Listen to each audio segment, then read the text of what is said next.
പാലക്കാട് ബി.ജെ.പിയുടെ സ്ഥാനാർത്ഥി ശോഭാ സുരേന്ദ്രൻ. ശോഭയെ സംബന്ധിച്ച് ഒരു അത്ഭുത പ്രതിഭാസമാണ് ശോഭ. തീർച്ചയായിട്ടും അല്ലേ? കേരളത്തിൽ ഏത് മണ്ഡലത്തിൽ പോയി മത്സരിച്ചാൽ മതി, നിയമസഭയാവട്ടെ പാർലമെന്റ് ആവട്ടെ, എവിടെ പോയി മത്സരിച്ചാലും ശോഭ വലിയൊരു കൊടുങ്കാറ്റാണ്. സുനാമി പോലെ ആഞ്ഞടിക്കും, എതിരാളിയെ വിറപ്പിക്കും, വിജയത്തിൻ്റെ തൊട്ടടുത്ത് വരെ എത്തും. അല്പം ചുണ്ടിനും കപ്പിനും ഇടയ്ക്കാണ് ആലപ്പുഴയിൽ കഴിഞ്ഞ പ്രാവശ്യം ശോഭ പരാജയപ്പെട്ടത്. ആറ്റിങ്ങൽ പോയി മത്സരിച്ചു. ആറ്റിങ്ങലിൽ വലിയ മുന്നേറ്റം ഉണ്ടായി. അപ്പം ഞാൻ അത്ഭുതത്തോടെ കാണുകയാണ്, കേരളത്തിൽ വനിതാ നേതാക്കന്മാരെന്ന് പറയുമ്പോൾ നമ്മൾ പെട്ടെന്ന് കെ.ആർ. ഗൗരിയമ്മയെ ഓർക്കും. കെ.ആർ. ഗൗരിയമ്മയുടെ അത്ര തലപ്പൊക്കമുള്ള ഒരു വനിതാ നേതാവ് കേരളത്തിൽ മറ്റാരെങ്കിലും ഉണ്ടോ എന്ന് ചോദിച്ചാൽ ഇല്ല. ആരുമില്ല. ഗൗരിയമ്മയ്ക്ക് സമശീർഷരായിട്ട് ആരുമില്ല. പക്ഷേ ഗൗരിയമ്മയ്ക്ക് ശേഷവും പിന്നീടും കേരളത്തിൽ വനിതാ നേതാക്കൾ എന്ന് പറയുമ്പോൾ CPM-ലായിരുന്നു. വനിത പ്രധാനപ്പെട്ട കേരളം മുഴുവൻ അറിയപ്പെടുന്ന, ചിലപ്പോൾ അല്ലെങ്കിൽ രാജ്യം മുഴുവൻ ഈ പാർട്ടിയില്ലല്ലോ, അതുകൊണ്ട് കേരളം മുഴുവൻ അറിയപ്പെടുന്ന വനിതാ നേതാക്കൾ CPM-ലേ ഉണ്ടായിരുന്നുള്ളൂ. പക്ഷേ ഇന്ന് കേരളത്തിലെ ഏറ്റവും പോപ്പുലറായ വനിതാ നേതാവ് ആരാണെന്ന് ചോദിച്ചാൽ ശോഭാ സുരേന്ദ്രൻ എന്ന് മാത്രമാണ് ഉത്തരം. അത് CPM-ഉം കോൺഗ്രസും എല്ലാവരും സമ്മതിക്കും. ശോഭ കേരളത്തിലെ ഏറ്റവും വലിയ ക്രൗഡ് പുള്ളറുമാണ്. ശോഭ സംസാരിച്ച് അവിടെ ആൾ കൂടും. ശോഭ മത്സരിച്ചാൽ അവിടെ വലിയ തോതിൽ BJPക്ക് കിട്ടിക്കൊണ്ടിരുന്നതിൻ്റെ 3-4 ഇരട്ടി വോട്ടുകൾ കിട്ടും. ഇപ്പോൾ പാലക്കാട് ശോഭ വരുന്നു എന്ന് പറയുമ്പോൾ പാലക്കാട് BJPക്ക് വലിയ സാധ്യതയുള്ള മണ്ഡലമാണ്. BJPക്ക് അനായാസം വിജയിക്കാവുന്ന മണ്ഡലമാണ്. അവിടെയുള്ള ചില പടലപ്പിടക്കങ്ങൾ കൊണ്ടൊക്കെയാണ് BJPക്ക് പരാജയം സംഭവിച്ചതെന്ന് പറയുന്നുണ്ട്. ഒരാൾ കസേര കിട്ടാത്തതുകൊണ്ട് അവിടുന്ന് പടങ്ങിപ്പോയത് പോലും പാലക്കാട് സീറ്റിൻ്റെ സാധ്യതകൾ കണ്ടിട്ടാണ്. ഏതായാലും കസേര കിട്ടിയിട്ടില്ല. ഇല്ലില്ല, കസേര കിട്ടാൻ ഒരു സാധ്യതയില്ല. കാരണം ആര് ചെയ്യും ഇങ്ങനെയുള്ള ആളുകളെ? അവസാനം ഈ കുലംകുത്തികളെ ആർക്കും ഇഷ്ടമല്ല സാർ. ഏതായാലും ശോഭ മത്സരിക്കുന്നു പാലക്കാട്ട് എന്നുള്ളത് അത്ഭുതകരമായൊരു തീരുമാനം. കാരണം എല്ലാവരും പറഞ്ഞു കേട്ടത് ശോഭ കായംകുളത്ത് മത്സരിക്കും, അരൂര് മത്സരിക്കും എന്നൊക്കെ പറഞ്ഞു കേട്ടിട്ട് അവസാനം ശോഭ പാലക്കാടെന്നുള്ളത് കുറച്ച് ദിവസമായിട്ട് കേൾക്കുന്നുണ്ട്. ശോഭ ഉറപ്പിച്ചിരിക്കുന്നു, ശോഭ പാലക്കാടാണ്. ശോഭാ സുരേന്ദ്രൻ എന്ന് പറയുന്ന വനിതാ നേതാവിനെ ഇന്ത്യയിലെ മുതിർന്ന മാധ്യമ പ്രവർത്തകരിൽ ഒരാളായ കുമാർ ചെല്ലപ്പൻ സാർ എങ്ങനെയാണ് കാണുന്നത്?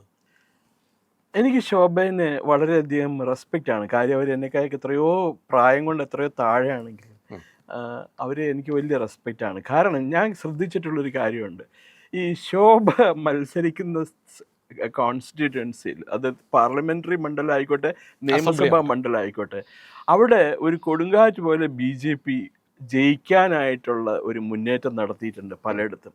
ഇപ്പം ആറ്റിങ്ങലിലേക്ക് ശോഭ കഴിഞ്ഞ തവണ ലോക്സഭ മണ്ഡലത്തിൽ മത്സരിച്ചു. അവിടെ BJPക്ക് ഇത്ര ശക്തി ഉണ്ടെന്ന് ജനങ്ങൾ അറിയുന്നത് ശോഭ മത്സരിച്ച പിന്നെയാണ്. ആലപ്പുഴയിൽ മത്സരിച്ചപ്പോൾ ഇവിടെ പലരും പറഞ്ഞു, എന്തിനാ ഈ ആലപ്പുഴയിൽ പോകണം, അത് കമ്മ്യൂണിസ്റ്റുകാരുടെയും കോൺഗ്രസ്സുകാരുടെയും കുത്തക സീറ്റല്ലേ എന്ന്. ശോഭ മത്സരിച്ചതോടുകൂടി ചിത്രം മാറി. ഇപ്പൊ പാലക്കാട് അവർ എന്താ പറയണ, നിഷ്പ്രയാസം ജയിച്ച് കയറാവുന്ന ഒരു സീറ്റാണ്. കാരണം സുനിൽ പറഞ്ഞ പോലെ BJPയിലുള്ള ഇന്ന് ശോഭയുടെ സ്റ്റേച്ചർ എന്താന്ന് വെച്ചാൽ ഗൗരിയമ്മയ്ക്ക് അല്ലെങ്കിൽ ഗൗരിയമ്മയ്ക്കായും ഒരു അപ്പർ ഹാൻഡ് ഉള്ള ഒരു വ്യക്തിയാണ് അവർ. അതിന് ആദ്യമേ ഞാൻ ഒരു കാര്യം പറയാം, അത് എന്താ, എനിക്ക് അങ്ങനെ ബ്ലൈൻഡായിട്ട് ഒരു രാഷ്ട്രീയ നേതാവിനോട് എനിക്ക് വലിയ വിധേയത്വമൊന്നുമില്ല. പക്ഷെ ഞാൻ ശോഭയുടെ ഒരു കാര്യമുള്ളത്, ഇന്ത്യയിലെ BJPയുടെ ഒരു വൻ നേതാവ് എൻ്റെ അടുത്ത് ഒരിക്കൽ പറഞ്ഞത്, നിങ്ങൾക്ക് ശോഭയുടെ അടുത്ത് പരിചയമുണ്ട്, ഒരു കാര്യം പറയുന്നു കേട്ടോ, ശോഭ വളരെ ഇമോഷണൽ ആവും, ചെറിയ കാര്യങ്ങൾ മതി ഇമോഷണൽ ആവാനായിട്ട്. അങ്ങനെ ഇമോഷണൽ ആവരുത്, കാരണം അവരിൽ നിന്നും BJP കുറെ അധികം പ്രതീക്ഷിക്കുന്നുണ്ട്. ആ വ്യക്തി ഇന്ന് ആ പറഞ്ഞ ആള് ഇന്ത്യയിലെ ഒരു വലിയ ഭരണഘടനാ പദവിയിലിരിക്കുകയാണ്. എൻ്റെ അടുത്ത് പറഞ്ഞു, ഞാൻ പറഞ്ഞു ഞാനും പറയില്ല, ഞാൻ എന്തിനാ പറയണ, എനിക്ക് മെസ്സഞ്ചർ ആവാനായിട്ട് അങ്ങേക്ക് നേരിട്ട് പറഞ്ഞുകൂടെ എന്ന് വെച്ചു.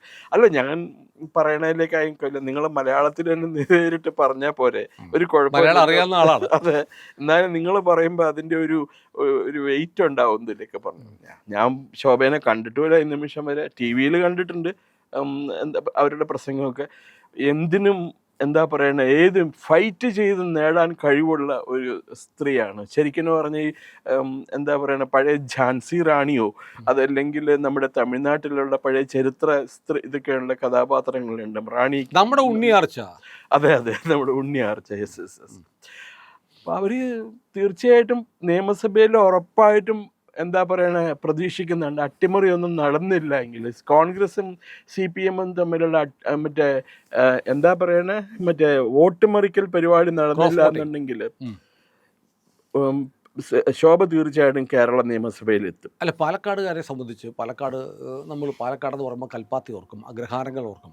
കേരളത്തിലെ ഒരു നമുക്ക് ഇഷ്ടപ്പെടുന്ന ഒരു വലിയ കൾച്ചറുള്ള മണ്ണാണ് പാലക്കാട്. കരിമ്പനകളുടെ നാട്, ഖസാക്കിൻ്റെ അല്ലെ തസ്രാക്കിൻ്റെ നാട്, ഒ.വി. വിജയൻ്റെ ഭൂമിക, ഇതൊക്കെയാവുന്ന പാലക്കാടിൻ്റെ ചരിത്രം പണ്ട് ഇടതുപക്ഷ ചരിത്രമായിരുന്നു. പക്ഷേ ഒരു ഹിന്ദുത്വ വേരോട്ടമുള്ള മണ്ണാണ് ഹിന്ദു. കാരണം നമ്മുടെ പുരാണ കഥാപാത്രങ്ങൾ അല്ലെങ്കിൽ ഈ ഒടിയൻ പോലെയുള്ള സങ്കല്പങ്ങൾ, ഇതിൻ്റെയൊക്കെ ഒരു ഭൂമിയാണ് പാലക്കാട്. വളരെ വ്യത്യസ്തമായൊരു ഭൂമി. അവിടെ കുറേ കാലമായിട്ട് ഉണ്ടായിക്കൊണ്ടിരിക്കുന്ന ഒരു രാഷ്ട്രീയ മാറ്റമുണ്ട്. ഈ രാഷ്ട്രീയ മാറ്റം എന്ന് പറഞ്ഞാൽ ഇടതുപക്ഷത്തിലൂടെ വന്നു. പിന്നീട് ഇപ്പോൾ ഞാൻ നോക്കുമ്പോൾ പാലക്കാട് ജില്ലയുടെ ഭാഗമായ മലമ്പുഴയിൽ PS അച്യുതാനന്ദൻ്റെ മണ്ഡലമായിരുന്നു. അവിടെ BJP ലോക്കൽ ബോഡി ഇലക്ഷനിൽ 45,000 വോട്ട് നേടി. 45,000 വോട്ട്. അപ്പോൾ പാലക്കാട് ജില്ല ഈ കേരളത്തിൻ്റെ നെല്ലറയായിരുന്ന ഒരു ജില്ലയായിരുന്നു. ഇപ്പോൾ ഒന്നുമല്ല. പാലക്കാടിൻ്റെ എല്ലാ പ്രൗഢിയും മുരടിച്ചു പോയി. ഒരു വികസനവും വരാത്തൊരു ജില്ല. ശോഭയെ പോലെ ഒരു സ്ഥാനാർത്ഥി അവിടെ വരുമ്പോൾ അവിടുത്തെ ജനങ്ങൾക്ക് ഇടതു വലതു മുന്നണികൾ കാലങ്ങളായി എടുത്തിട്ടുള്ള നിലപാടുകളുടെ ഭാഗമായി തങ്ങളുടെ ജന്മപ്രദേശം എങ്ങനെ അവഗണിക്കപ്പെട്ടു എന്നുള്ള തികഞ്ഞ ബോധ്യമുള്ള ഒരു ജനതയാണ്. വളരെ സാധുക്കളായ മനുഷ്യർ, വളരെ സാധാരണക്കാരായ തൊഴിലാളികളും ഒക്കെ അടക്കുന്ന ബഹുഭൂരിപക്ഷം ആളുകളുള്ള ഒരു തമിഴ് ലാഞ്ചനയുള്ള തമിഴ്നാടിൻ്റെ ഒരു കൊടുക്കവാങ്ങലുകളുള്ള ഒരു ജില്ല. ആ ജില്ല വലിയൊരു മാറ്റത്തിന് വേണ്ടി കാക്ഷിക്കുമ്പോഴാണ് ഈ ശോഭയുടെ സ്ഥാനാർത്ഥിത്വം. ഇന്നിപ്പോൾ ഞാൻ ദിവസവും ഓർക്കുന്നുണ്ട്, ശോഭ ഇന്ന് അവിടെ താമര വരച്ച് ചുവരെഴുതിയിട്ടാണ് ആരംഭിച്ചത്. ഇന്ന് March 8 വനിതാ ദിനത്തിൽ കേരളത്തിൻ്റെ അഭിമാന വനിതയെ പാലക്കാട് പ്രസൻറ്റ് ചെയ്യുന്നു എന്നുള്ളത് വലിയ കാര്യമാണ്. പക്ഷേ ഞാനിതൊക്കെ പറയുന്നത് പാലക്കാടിന് വലിയൊരു പോരാട്ട വീര്യമൊക്കെ ഉള്ള മണ്ണാണ്. പക്ഷേ പാലക്കാടിന് വലിയൊരു നാണക്കേട് പറ്റിയിരുന്നു. കാരണം കേരളത്തിൻ്റെ ചരിത്രത്തിൽ ഇന്നോളം കെട്ടിട്ടില്ലാത്ത ഏറ്റവും വലിയ ഒരു സ്ത്രീ വേട്ടക്കാരനെ കഴിഞ്ഞ തവണ വോട്ട് ചെയ്ത് ജയിപ്പിച്ചതിൻ്റെ പാപഭാരം ചുമക്കുന്ന ജനതയാണ് പാലക്കാടുകാർ. അത് തിരുത്തണ്ടേ അവർ? അത് തിരുത്തണമെങ്കിൽ പാലക്കാട്ടുകാർക്ക് കിട്ടിയിരിക്കുന്ന ഏറ്റവും നല്ല അവസരമാണ്. അതാണ് സ്ത്രീകളെ വേട്ടയാടിയ ഒരുത്തന് വോട്ട് ചെയ്തതിൻ്റെ പാപഭാരം ഇറക്കി വെക്കാൻ കേരളത്തിലെ ഏറ്റവും അഭിമാനിയായ, കേരളത്തിലെ ഒരു ടവറിംഗ് പേഴ്സണാലിറ്റിയായ ശോഭാ സുരേന്ദ്രൻ എന്ന വനിതയെ വിജയിപ്പിക്കുക എന്നുള്ളത് ഒരു പ്രായശ്ചിത്തമാണ്.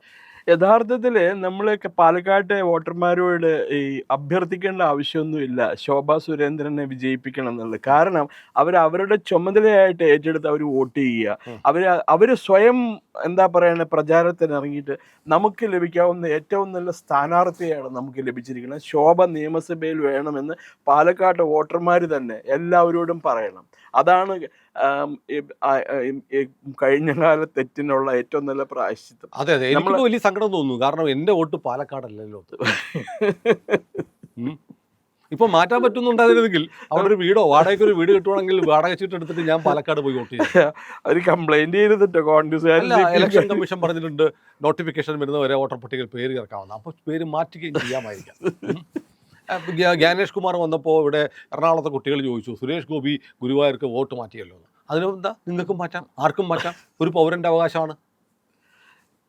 അപ്പോൾ ശോഭാ സുരേന്ദ്രനെ കിട്ടുക വഴി പാലക്കാടുകാർക്ക് ഒരു അസുലഭ സൗഭാഗ്യമാണ് കിട്ടിയിരിക്കുന്നത്. കാരണം നമ്മുടെ പാർലമെൻ്ററി സംവിധാനത്തിൻ്റെ ഭാഗമായി ഉറപ്പായി ഉണ്ടാവേണ്ടുന്ന ഒരാളാണ് ശോഭ. കാരണം നോക്കൂ, പല പുരുഷ MLA-മാരും ഇപ്പോൾ തെരഞ്ഞെടുപ്പിൽ സ്ഥാനാർത്ഥികളുടെ പേര് വായിക്കുമ്പോൾ ഇങ്ങനെ ഒരു MLA ഉണ്ടായിരുന്നോ നമുക്ക് തോന്നുന്നു. നമ്മൾ കേൾക്കുക പോലും ചെയ്യാത്ത ഒരുപാട് MLA-മാരുണ്ട്.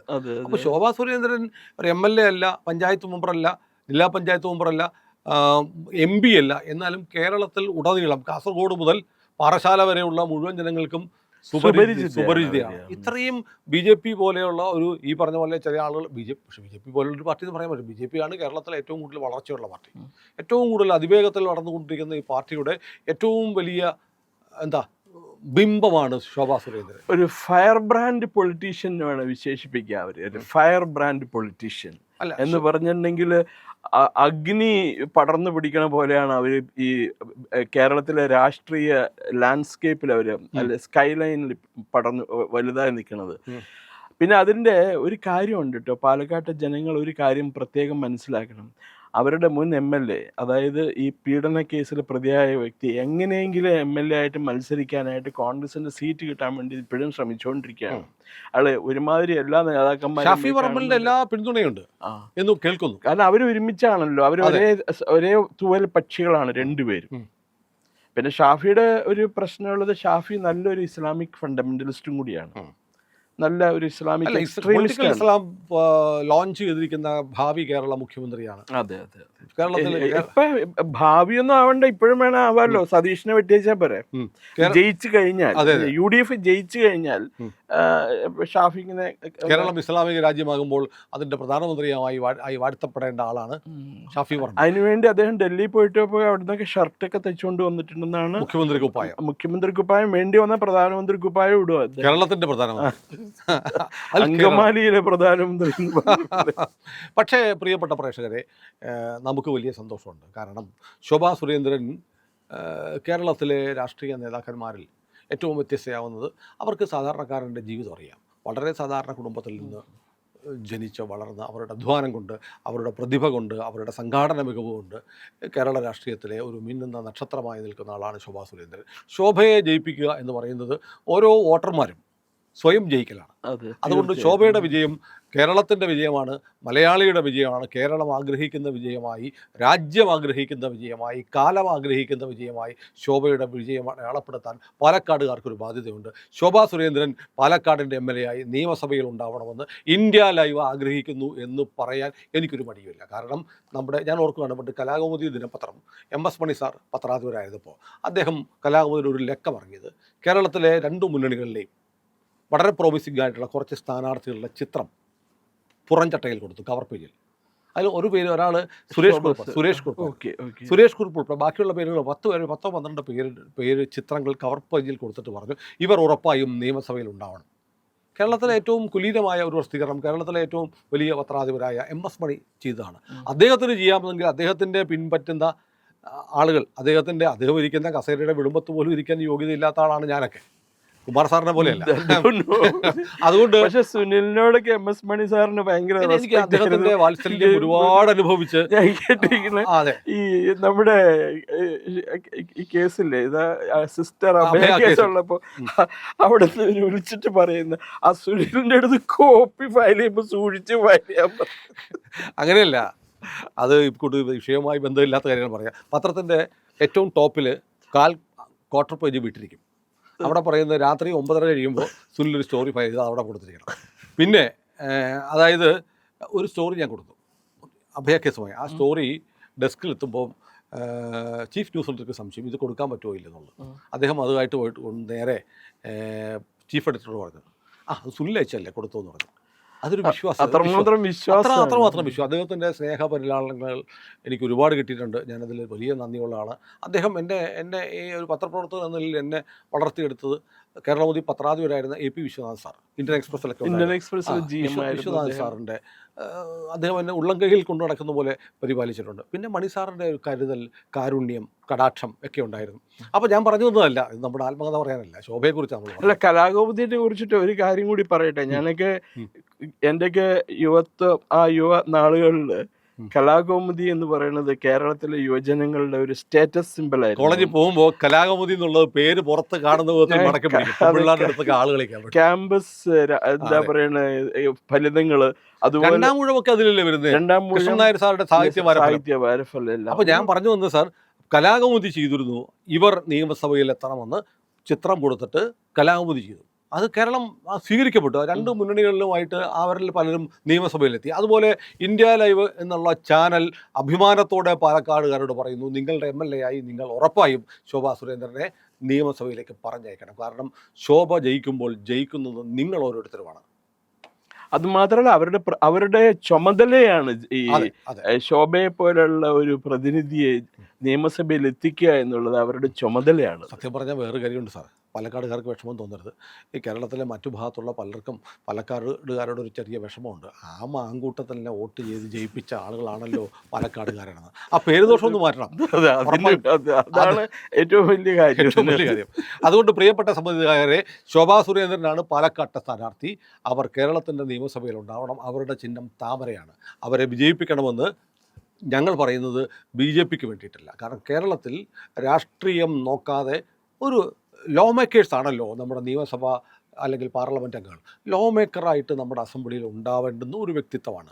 രാഷ്ട്രീയം മാറ്റിവെക്കൂ, ശോഭയെ വിജയിപ്പിക്കൂ എന്നതാവണം പാലക്കാടിൻ്റെ മുദ്രാവാക്യമെന്ന് ഒരിക്കൽ കൂടി പറഞ്ഞുകൊണ്ട് ഈ കൂട്ടത്തിൽ ഒരോട്ട് ഇന്ത്യ ലൈവിനും തരിക. ഇന്ത്യ ലൈവ് ചാനൽ സബ്സ്ക്രൈബ് ചെയ്യാൻ മറക്കാതിരിക്കുക.